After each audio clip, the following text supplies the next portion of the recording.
Hello बच्चों, let's read the question. Question says the equation of diameter of the circle x minus 2 whole square plus y plus 1 whole square is equal to 16, which bisect the chord cut off by the circle on the line x minus 2y minus 3 is equal to 0 is. Option A is x plus 2y is equal to 0.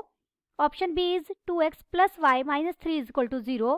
Option C is 3x plus 2y minus 4 is equal to 0.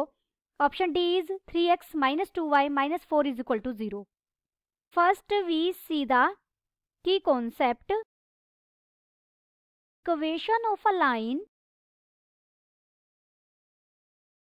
passing through point x1 y1.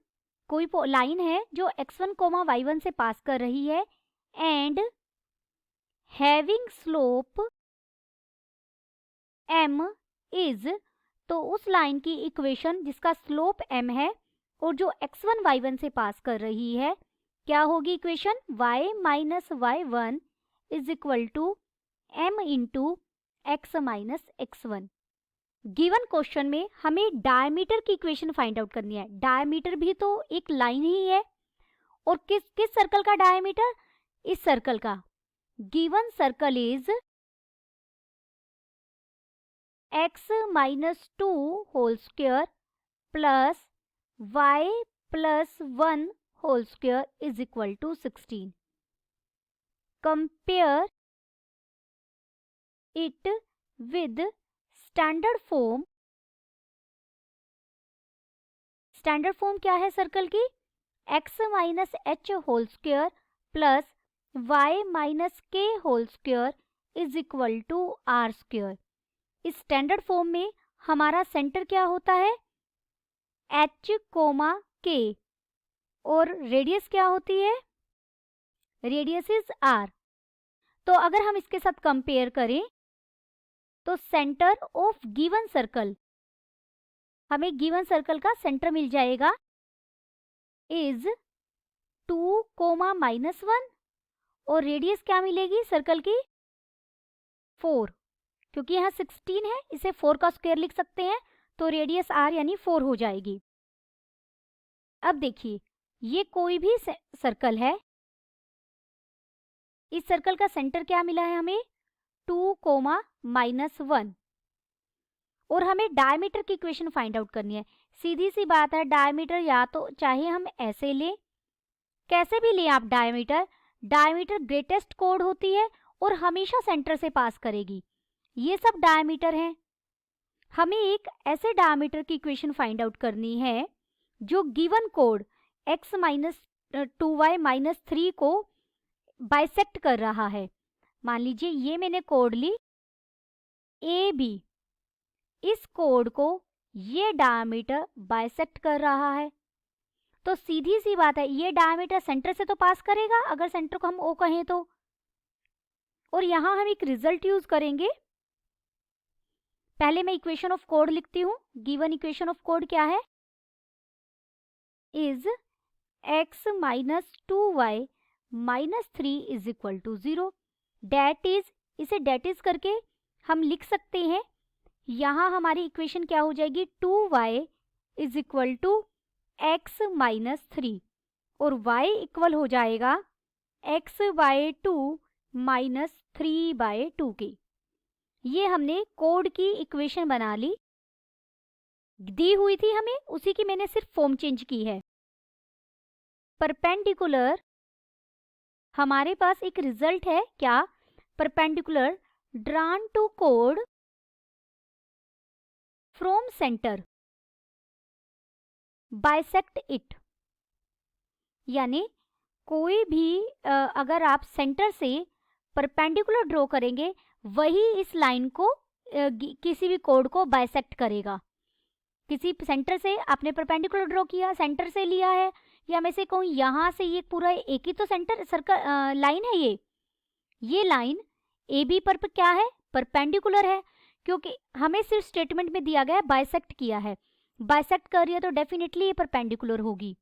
अगर perpendicular होगी A B line की equation हमें पता है, ये हमारी A B line की equation है और यहाँ से ए बी लाइन की इक्वेशन को मैंने इसीलिए y is equal to m x plus c form में चेंज किया है।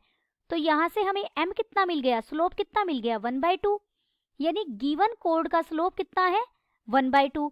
तो जो ये परपेंडिकुलर लाइन है या फिर ये डायमीटर है, इसका स्लोप क्या होगा, इसका स्लोप इसका गिवन इस स्लोप का आप रिवर्स कर देंगे, रेसिप्रोकल ले लेंगे और साथ में साइन चेंज कर देंगे।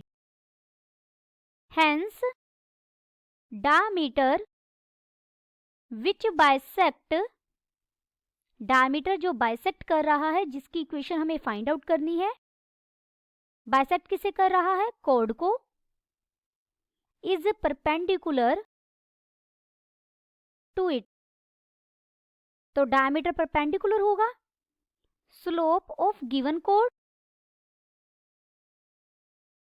गिवन स्लोप का गिवन कोड का स्लोप कितना है 1/2, और एक रिजल्ट है product of slope of two perpendicular lines is -1।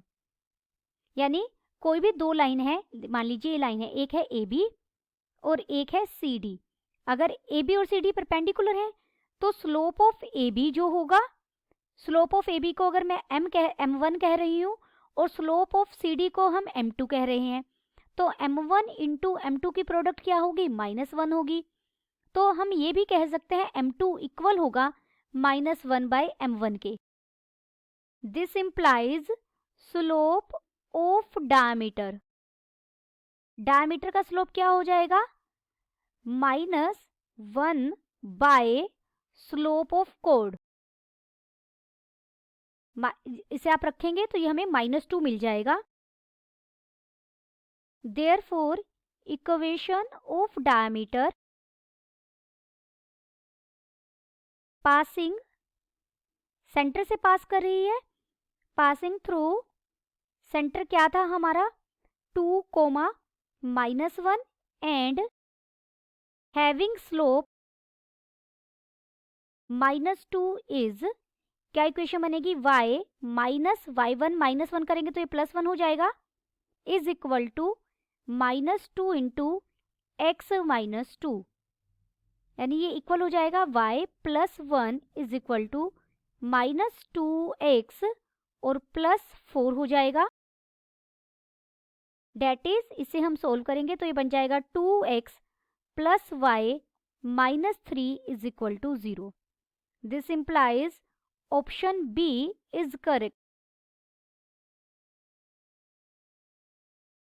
Option B is correct and all other options are incorrect. Hope you understood it well. Best of luck.